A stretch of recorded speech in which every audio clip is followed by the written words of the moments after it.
Hi, this video is actually my first ever YouTube video.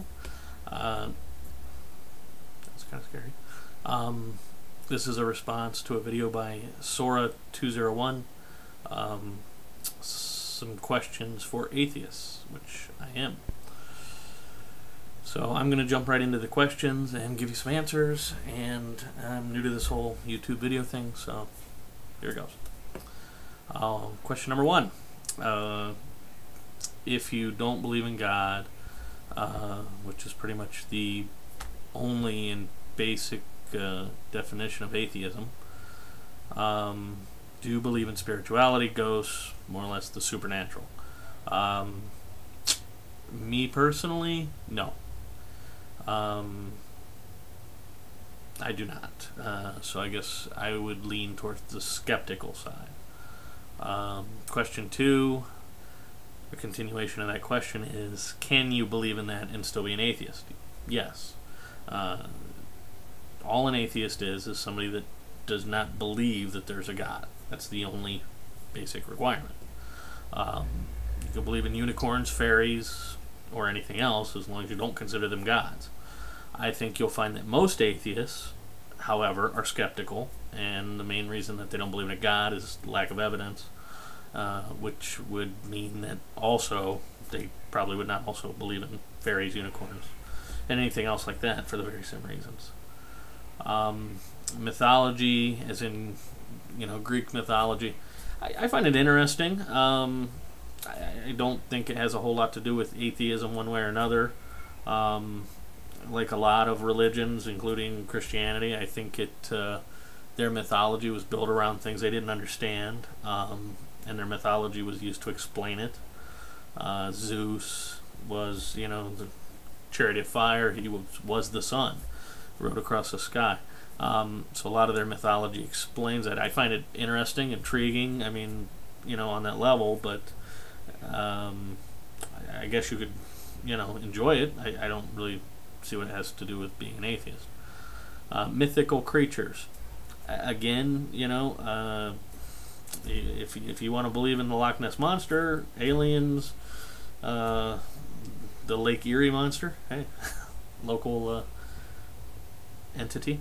I don't believe it has anything to do with atheism, but I'll again state I think you'll find that most atheists are skeptics and will want some kind of proof or evidence before believing in ghosts, monsters, anything like that.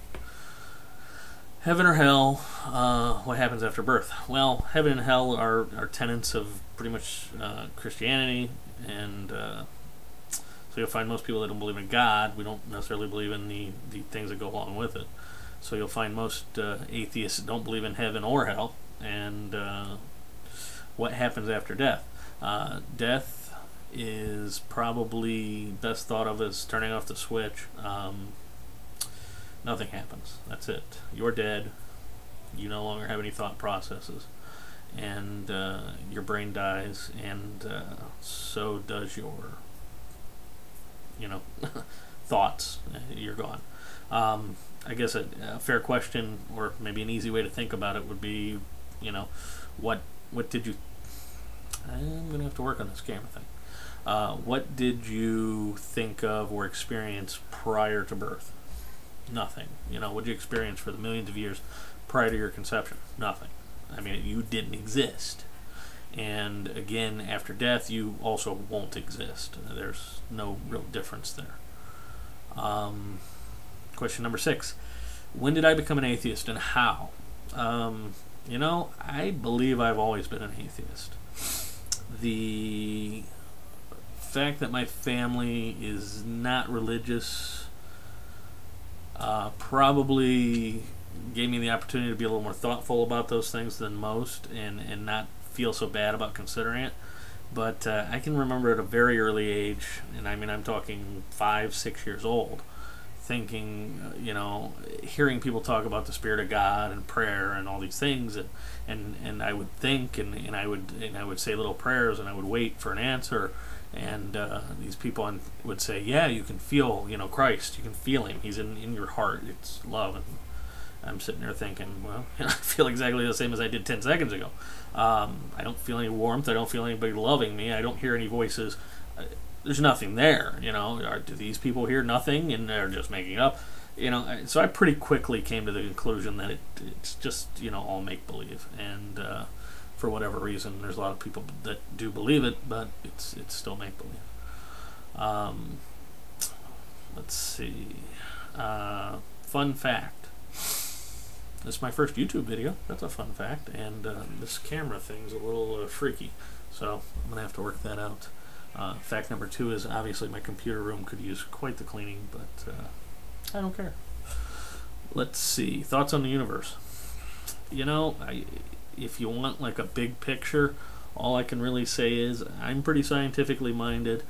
I pretty much believe that we're not here with any magical purpose. I believe in evolution being a factual, or as much so as, you know, our current explanation allows it to be. The Big Bang makes sense. Where everything came from prior to that, I don't know, and I don't believe anybody knows at the moment. Hopefully one day we will, and maybe one day we won't, but I don't think it's really all that important. Basically, I think that we happen to be in the right place at the right time, and hence we can have this discussion. And if we weren't in the right place at the right time, we wouldn't exist in the first place, so this would all be a moot point.